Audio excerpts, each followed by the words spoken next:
Okay, in this video, I just want to discuss a little technique that I use, and I highlight in a couple of videos, but I never get into all the details of it. And so I'm going to take a moment to do so. First of all, I'm going to open up this Blue Sky Plan case that I already have. It's called Model Conversions Home. And I'm going to, while it's opening up, I'm going to explain what that is and why it's named that. So model conversions, meaning we're going to be converting models. This could be, initially I had this file created for converting DICOMs. So if I were to take a CT of a stone model, or even just for instance, a pair of my daughter's glasses that I wanted to replicate, I took a CT of that and opened up in this to create an STL from that. So the other thing that's unique about that file is that it's called Model Conversions Home, because it's very important to remember that your export is tied to the device it's on. And that tells me that it's my home computer. Now, technically, I have a desktop at home and my laptop, but I use my laptop more, and I suppose that just was the first one. So now I also have home desktop as well. So anyway, what's important to know is this case right here, I'm going to work up a little file, and I'll explain what that is in a moment, what I'm trying to do. But first thing to notice is there's a patient DICOM here. This patient DICOM is irrelevant. We're not actually going to be using it at all. These models here, I'm going to go ahead and delete them right when I've opened it up because they're irrelevant as well, and I'm going to hide this. The key point is I'm not going to be using any of this information. What I am going to be using is the fact that this case has already had an export, an STL exported from it. So I've already been dinged for the export fee for a surgical guide that I created on this case, placing an implant here, here, here. So it doesn't matter at this point, this patient, but this case has already been reserved, has already reserved an export. So what I'm going to do is I'm going to pull up a file I've got here. This is a sample arch, just another patient. I'm going to bring it in here. I'm going to drag it and drop it into this case. You can also go into your file menu, hit import STL, but drag and drop is just faster in my opinion. So it wants to try to align it. Just cancel it. It's not going to be aligned properly. That's important to know. We're going to go ahead and align it first. If I click over here, make sure I'm on the model manipulation panel right down here. If you don't have that available, you can go into panels up here and search for model manipulation. We're going to click on adjust model position manually. And you're going to notice this little alignment sphere, as I like to call it. So the only view that's important for this entire process is the 3D view. So let's go ahead and maximize it so we can see what we're doing a little better. I'm going to center this until the hoops, if you will, are overlapped. That tells me when I'm truly centered in the 3D environment that Blue Sky Plan has created. You can see that the blue hoop is not overlapped. We're going to bring that up. Okay. If you ever get to a point where the little arrow is off the screen, just zoom out a little more. This is not does not have to be perfect. We're just getting pretty close. So at this point, if you look at this little guy down here, this just tells you how you're lined up. Is the model, is the plane of occlusion fairly level? Is everything, left to right level? From the bottom, does it look like the whole model needs to be rotated? And in fact, it's a little far forward. You can see the green hoop is not overlapped properly. Just a quick side note, if you're wondering what these little arrows are, they're for moving the sphere if it's not properly centered the way you think it should be. Generally speaking, it's going to be fairly well centered, and I don't even worry about that. So once we've got it centered, in the all the hoops are overlapping each other properly. We know that it's the model is centered. We can rotate it if we need to. I like to try to get my canines as parallel as possible. Everything else, it just kind of flows from there. One thing I do think is also important is it depends on what kind of device you're going to be making with this. But I'll explain why in a minute later, but for now, I'm going to go ahead and I'm going to tip this really far forward. I'm going to tip it far enough forward so that if I look from below, I can actually see most of the facial surfaces of these incisors. And that's going to have to do with undercuts, and I'll explain in a moment why that's important, and I think you'll see. So let's go ahead and click here. That turns it off, and now it stays positioned the way it was.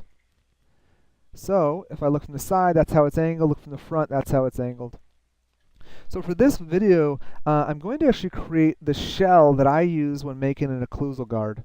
That's one of the things that this question comes up the most often is, well, how do you start?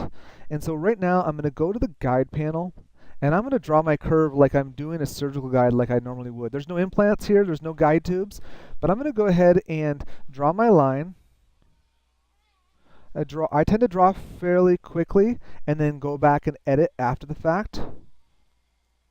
These second molars are somewhat malpositioned, so I'm not going to be terribly picky and go all the way behind them. I just want to have a little bit of an overlap over the occlusal table if you're doing a full arch occlusal guard. If you're ending at the second premolars, then you would draw to there. Just doing the front 6, you would end there. However, whatever the mesh or the framework of the night guard is, occlusal guard, whatever you want to call it, is. So don't need to be too picky, but looks pretty good to me. I like to have a fairly even line all the way across all the teeth. Not all the teeth are going to have the same level of gingival zenus, so but I just want to have it fairly retentive. But yeah, that looks pretty good. So now we're all done. We're going to go ahead and hit Create Surgical Guide. So the software is developed so that the path of draw follows this little guy down here. That's why it was important that I had the front teeth tipped angled downward. Our upper teeth are very rarely, if ever, straight up and down. In fact, if they were straight up and down, we would actually say that patient has retroclined incisors. So unless you have a Class 2, Division 2 patient with those retroclined incisors, you're going to want to go ahead and tip it back. This happens for both the upper and lower, the lower just to a lesser degree. One of the big reasons for it is, and I didn't touch on this, but I will in just a moment when this is done designing, is that this software is by default set to eliminate the undercuts. Meaning, as you try to remove this surgical guide, if you will, it's not going to get locked on the teeth. So let's take a look from underneath. So you can see that there's a slight gap down here, but there's still a little bit of a distance. Let's take a look at what we have. So we don't have remove undercuts. What that means is if I go ahead and turn off this upper model, all the undercuts are preserved, which means you're very unlikely to either get this on, and if you do get it on, getting it off is going to be a real trick. So we don't want that. We actually want to make sure that we do, in my opinion, some people do preserve the undercuts, I don't. I'm going to go ahead and I'm going to remove undercuts, and I'm going to make sure that it's 1 millimeter. And now I'm going to go back to make sure the upper arch is selected. Make sure it is set visible, otherwise it can't create it yet. Let's go ahead and hide this one. Guide panel. Edit the curve if we need to, which we do not, and click Create Surgical Guide.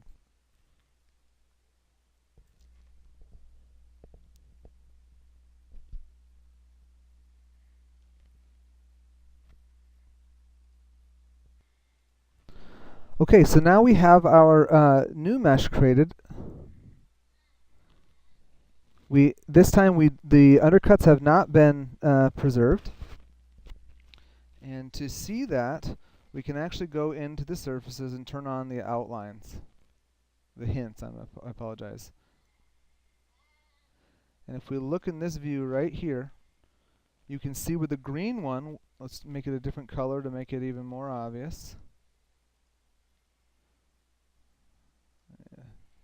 Yellow is pretty, there we go. You can see right here that the yellow one, which was the first one, the very thick one before we told it to go ahead and honor our requests, is very intimate fitting.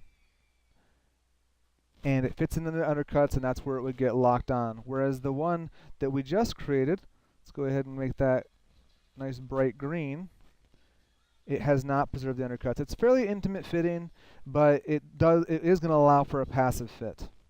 Now, if you find that it's not tight enough, you want it tighter, well, I would continue personally to leave out the undercuts, but I would come up to the tools, change your preferences, and go to your surgical guide offset. Lowering that down is going to make it tighter or looser. I find that with Occlusal Guards 0.15 with the undercuts removed to be a good result for an SLA printed Occlusal Guard. So that's the way I do it. It's not the way you have to do it, but it seems to work pretty darn well for me. Okay, so now what have we created here? Let's go ahead and, I'm actually going to go ahead and delete this one to save ourselves any sort of confusion. Here we have our night guard, if you will. Now, you could stop here and you could go ahead and export this and just print this, and then you have a bite guard that you'd have to grind in the occlusion. That's fine. That will work. I prefer to do some modification of the file, but that's kind of up to you. And I have other videos that discuss that, but I just wanted to show you how to create this mesh. Now, what else might you use this for? You could also make yourself a custom impression tray. I could export this, add on a handle to it in a program like Mesh Mixer, and export it, and now I've got a very, very nice custom impression tray. You might take a quick alginate impression of an edentulous arch, scan it, make an occlusal guard that goes all the way, make a mesh that goes all the way up into the vestibule, print it, and now you have an excellent custom tray that you can border mold and get a very detailed impression with very minimal impression material and very accurate detail in the impression. So one last thing, we're going to come up here to export. Now, one thing I want to show you is when I hit export, right now it says I have 42.5 exports remaining. Now, I typically export both the upper arch and the surgical guide together, and I'll show you why I do that in a moment.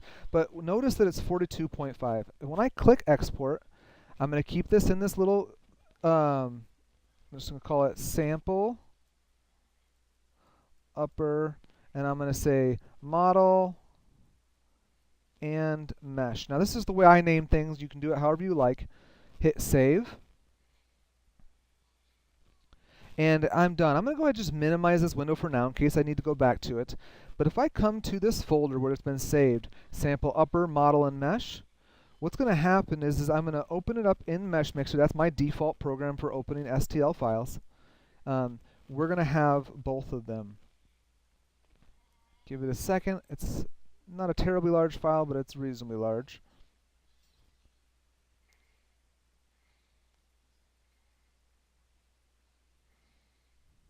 Okay, so I've got the file exported, and I've got the guide, and it looks like, well, geez, I've fused them together. What was the point of that? Well, shouldn't I export them separately?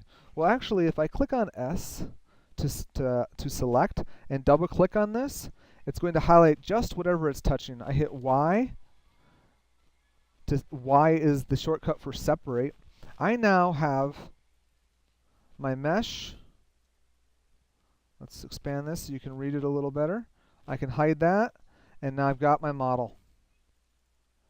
So now I have two different objects within this file that I can select between and manipulate one at a time. Do I need the model? A lot of times I don't, but I still like to have it there just in case, so I don't have to go back to my BlueSky plan case and re-export. So what's important about this technique? Well, because most people are thinking, well, I'm going to have to pay $20 for this. I'm not really excited about dropping $20 just to create this mesh, and I agree. I say $20. That's the average export fee. Well, paying $20 for a surgical guide, completely understandable. Paying an export for an aligner case, understandable. Paying an export for an denture case, understandable. For this, we're actually just using a feature that the software has, but we're not necessarily creating something that the software is having to do a lot of work for. We're just using some utilities that it's done a very good job of making this offset mesh. Whereas if we try to do this in Mesh Mixer, it's very intensive work. It doesn't have any very quick way of doing it. You have to do a multitude of steps, and each one takes a great deal of time. This one has one step, takes a little while to create the mesh, but that's about it as far as calculations. So we're just taking advantage of this feature that the folks at Blue Sky Bio have really optimized. But what's also important to know, if I come up to export data, 42.5, that's the same number I had before. That's because this case was already used to export a surgical guide. Am I cheating the system by doing this? No, I'm not, because this isn't going to help you make any more surgical guides because you wouldn't have the patient DICOM. You're not going to actually do anything additional. All you're doing is creating a simple mesh off an existing STL. So that's the key point here, and why I use this method. It doesn't cost me any money, and it does the process so much more efficiently and effectively than any other uh, option I have available. I mean, anything else is going to either cost per export, or it's going to cost money for the software itself if you're using another lab type software. So, well, I believe that's it. I want to make sure I've covered everything. One thing I'm gonna, you can stop the video here if you'd like, but I do want to show you why a little more better example of why I did it at this angle. So real quickly, again, you can stop the video now if you'd like, but I'm gonna hit cancel. I'm going to turn on I'm going to hide this. Oops, I deleted it, but that's fine. I'm going to go ahead and, so can I undo that? Yes, I can. I want to keep that. I'm going to hide this upper model. I'm going to go ahead and duplicate it. Oh, wrong one. I'm going to duplicate the arch. Let's hide these two. And now for this one, I'm going to position it more ideally, more flat with the occlusal plane, so you can get an idea of what happens when you don't do that. Oh. Make sure the new one is what's there. So let's straighten this out. If you don't like these and you want to know if it's truly straight, unclick it, click it again, and it relevels.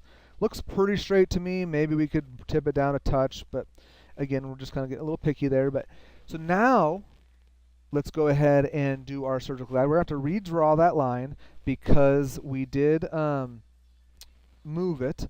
If I click here, it doesn't show me anything. I'm going to click draw. I'm not going to be terribly picky with this drawing because I just want to show you one quick point. I think no matter how I draw this is going to illustrate it fairly well.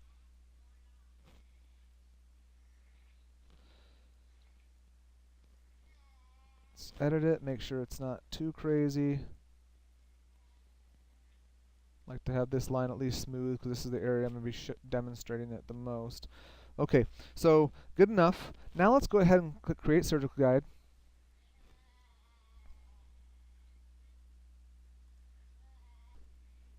All right, so here's the resulting mesh, and you can, if you are familiar with the software, you're going to identify something fairly quickly. You see how straight up and down this is? Look what we have here. We have a significant gap up along the gingival area of the facial surface of these teeth. If we go ahead and turn on the hint and turn on this hint of this model that we've created it against, you can see the kind of space that we have up in the anterior teeth. Since we removed the undercuts, it's treating that entire facial surface as an undercut because, well, the teeth are proclined relative to the path of draw. And this kind of space is going to be obnoxious to the patient. It's just not going to be ideal at all. So that's where I'm trying to eliminate that by tipping the model forward. It didn't affect anything else, but it did affect the draw. Now this is also an important note to take as you're doing your surgical guides. That's why you sometimes get this. Now you don't have the option of rotating it with the surgical guides because the model has to be aligned according to the DICOM. But this will hopefully help to explain this and why it's important you bring the DICOM in at a good angle, not with the patient's chin up. That's where most people get into trouble. Okay, well, that's a fairly long video covering the subject. All in all, it's really about a 2-minute process, maybe a 5-minute process to bring the model in, draw the line, bring the model in, align the model properly with the teeth downward or upward, depending on the upper or lower arch, draw the line, and then export the surgical guide, or as I call it, the mesh. It's fairly simple. Hopefully this helps. Let me know in the comments.